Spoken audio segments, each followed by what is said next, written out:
Last వీడియోలో మనం SEO అంటే ఏంటి, ఎస్ఈఓలో టైప్స్ ఏంటి అనేది చూసాం కదా. సో ఈరోజు మనం అందులో ఒక టాపిక్ అయినటువంటి ఆన్ పేజ్ ఎస్ఈఓ గురించి డీప్గా మాట్లాడదాం. Okay, so on page SEO అంటే ఏంటి, దీన్ని ఏ విధంగా ఇంప్లిమెంట్ చేయాలి. సో ఆన్ పేజ్ ఎస్ఈఓ అంటే ఏమనుకున్నాం మనము, సో ఏదైతే మన వెబ్ పేజ్ ఉంటుందో అందులో మనం రాసేది, సో మన చేతుల్లో ఉండేదన్నమాట. సో ప్రాపర్గా కీవర్డ్స్ అవి పెట్టుకుంటూ టైటిల్స్ కానీ లేకపోతే సో ఇవన్నీ కూడా మన వెబ్ పేజ్కి సంబంధించి మనం చేయగలిగేవన్నీ కూడా ఆన్ పేజ్ ఎస్ఈఓ అంటాము అని చెప్పి అనుకున్నాం కదా. సో ఈరోజు చాలా క్లారిటీగా ఈ ఆన్ పేజ్ ఎస్ఈఓ ఏ విధంగా చేయాలి, ఓకే, సో దానికి సంబంధించి సోర్సెస్ ఏమేమి ఉంటాయి, ఎక్కడెక్కడ నుండి మనం కీవర్డ్స్ గ్యాదర్ చేయాలి, ఓకే, సో అలాగే యూఆర్ఎల్స్ ఏ విధంగా ఇవ్వాలి, ఇమేజెస్కి నేమ్స్ ఏ విధంగా ఇవ్వాలి, ఇవన్నీ కూడా చాలా క్లారిటీగా మనం మాట్లాడదాం. దీన్ని ఎక్స్ప్లెయిన్ చేయడానికి మనం ఏదో ఒక కీవర్డ్ తీసుకుందాం. ఫర్ ఎగ్జాంపుల్ మనది కోర్సెస్ ప్లాట్ఫామ్ కాబట్టి ఏదైనా ఒక కోర్స్ రిలేటెడ్ కీవర్డ్ నేను తీసుకుంటాను. సో మీరు ఒక స్కూల్కి సంబంధించో లేకపోతే ఒక ప్రోడక్ట్ కామర్స్కి సంబంధించో అయితే దానికి తగ్గట్టుగా కీవర్డ్ అనేది సెలెక్ట్ చేసుకుంటారు.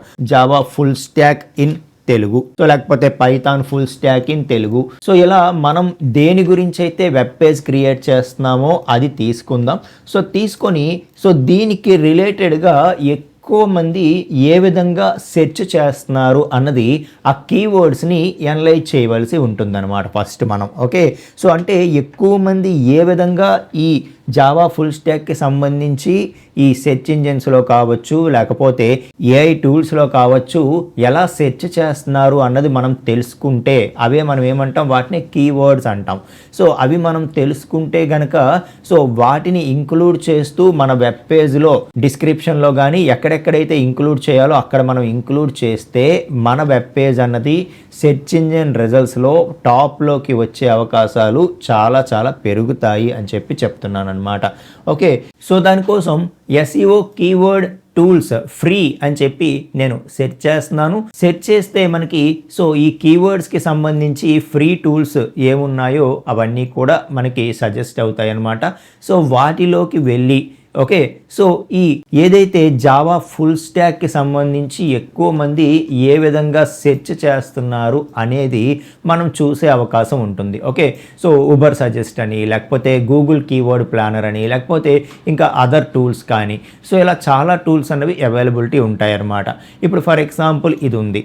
ఓకే, సో ఇక్కడ Java full stack course in Telugu అని చెప్పి నేను అనలైజ్ చేస్తున్నాను. సో ఇక్కడ ఫ్రీ ట్రయల్లోకి వెళ్దాం. Start free trial. So sign up with Google అవుతాను. సో గూగుల్ లాగిన్తో సైన్ అప్ అవుతున్నాను.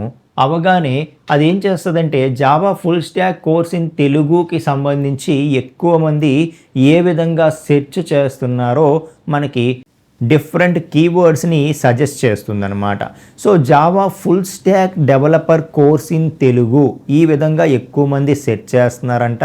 ఓకే, సో లేదు అంటే జావా కోచింగ్ సెంటర్స్ నియర్ మీ అని లేకపోతే ఫుల్ స్టాక్ జావా కోర్స్ అని, ఓకే, సో జావా తెలుగు అని, జావా ఇన్ తెలుగు అని, తెలుగు జావా అని ఇలా చాలామంది సెర్చ్ చేస్తున్నారు అని చెప్పి మనకి కొన్ని కీవర్డ్స్ని ఇది ఇవ్వడం జరిగింది.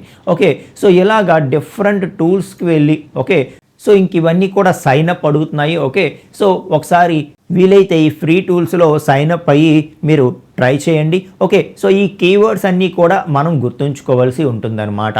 సో ఇలాంటి కీవర్డ్స్ మనకి తెలిస్తే ఇంకా దాన్ని బేస్ చేసుకొని మనం ఏం చేయొచ్చు, సో ఆ కీవర్డ్స్ అన్నీ ఇంకా మన డిస్క్రిప్షన్లో టైటిల్స్లో ఉండేలాగా మనం వెబ్ పేజెస్ని క్రియేట్ చేయవలసి ఉంటుంది. సో మీరు అబ్జర్వ్ చేయండి, Java full stack developer course in Telugu అని ఉంది కదా. సో ఇక్కడ నేను టైటిల్ ఏం పెట్టానో మీరు ఒక్కసారి అబ్జర్వ్ చేస్తే so become a high demand Java full stack developer అని చెప్పి పెడుతూ so best Java full stack course in Telugu by Telugu web guru అని పెట్టాను. సో అలాగే ఈ కీవర్డ్స్ ఏవైతే ఉన్నాయో అవన్నీ ఆల్మోస్ట్ టైటిల్లో ఇంక్లూడ్ అయ్యేలాగా, సో ఏదైతే మనం హెడ్ పార్ట్లో టైటిల్ ట్యాగ్ రాస్తామో టైటిల్ ట్యాగ్లో సో ఈ కీవర్డ్స్ అన్నీ ఇంక్లూడ్ అయ్యేలాగా టైటిల్ అనేది సెట్ చేసుకోవాలి అని చెప్పి చెప్తున్నాను అనమాట. ఓకే, సో టైటిల్ చాలా చాలా ఇంపార్టెంట్. ఎందుకంటే ఒక వెబ్ పేజ్ సెట్ చేసేటప్పుడు సో టైటిల్స్ని కన్సిడర్ చేస్తుంది కాబట్టి టైటిల్స్లో మ్యాచ్ అయ్యే కీవర్డ్స్ ఏ ఏ వెబ్ పేజెస్కి ఉన్నాయో అవన్నీ ఫస్ట్ తీసుకొచ్చే అవకాశం ఉంటుంది కాబట్టి.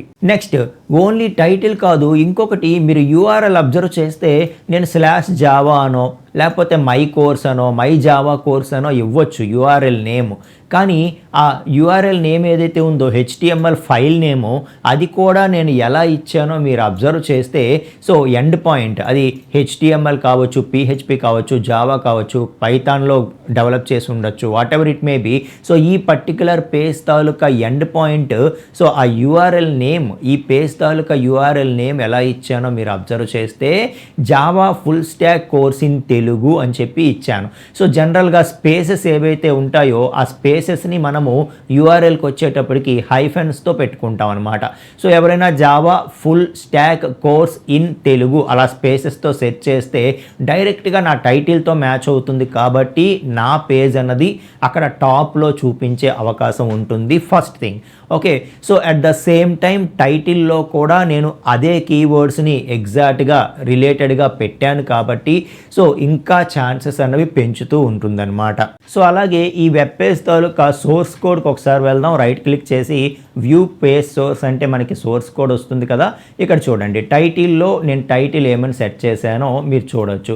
అలాగే meta description tag. Okay, so description ట్యాగ్లో కంటెంట్లో ఇక్కడ మీరు మీ కోర్స్ గురించి డిస్క్రిప్షన్ అంతా రాయండి. ఇది ఎక్కడా కనిపించదు కానీ SEOకి ఇది చాలా బలం అనమాట. ఓకే, సో నేను కావాలనే ఇక్కడ ఎంటీ చేసి ఉంచాను. ఓకే, సో ఇక్కడ ఈ కోర్సు ఫర్ ఎగ్జాంపుల్ మీరు క్రియేట్ చేస్తున్న వెబ్ పేజ్కి సంబంధించి సో ఇది దేని గురించి అన్నది రాయాలి. రాస్తున్నప్పుడు ఈ కీవర్డ్స్ అన్నీ మిక్స్ అయ్యేలాగా మీరు డిస్క్రిప్షన్ ప్రిపేర్ చేసి రాస్తే ఇంకా ఛాన్సెస్ అన్నవి పెరుగుతాయి సెర్చ్ ఇంజన్లో.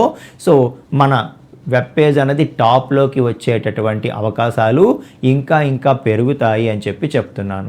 అలాగని ఓల్డెన్ డేస్లో ఏం చేసేవారంటే ఈ కీవర్డ్స్ అన్నీ కూడా సో ఇక్కడ కీవర్డ్స్ అవన్నీ కూడా ఇండిపెండెంట్గా మెన్షన్ చేసేవారు అనమాట. ఓకే, సో కీవర్డ్స్ అన్నీ కూడా ఇక్కడ మెన్షన్ చేసేవారు. ఎందుకంటే ఆ కీవర్డ్స్ ఎవరైనా సెర్చ్ చేస్తే ఈ పేజ్లో అవి ఉన్నాయి కాబట్టి ఆటోమేటిక్గా ఈ పేజ్ చూపిస్తుందని.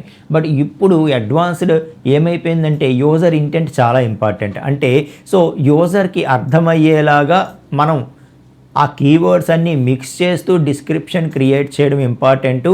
సో యూజర్ దేనికోసం అయితే సెర్చ్ చేస్తున్నాడో అది మనం అతని యొక్క పర్పస్ దేనికోసం ఈ పేజ్కి వస్తున్నాడో అది ఆలోచించి దాని ప్రకారం మనం so general description, useful description మనం ప్రిపేర్ చేయాలి తప్పితే ఆ ఇండిపెండెంట్ కీవర్డ్స్ అనేవి మన పేజ్లో ఎక్కడో ఒక దగ్గర రాసేయడం అన్నది అది కరెక్ట్ కాదు అని చెప్పి చెప్తున్నాను అనమాట. ఓకేనా.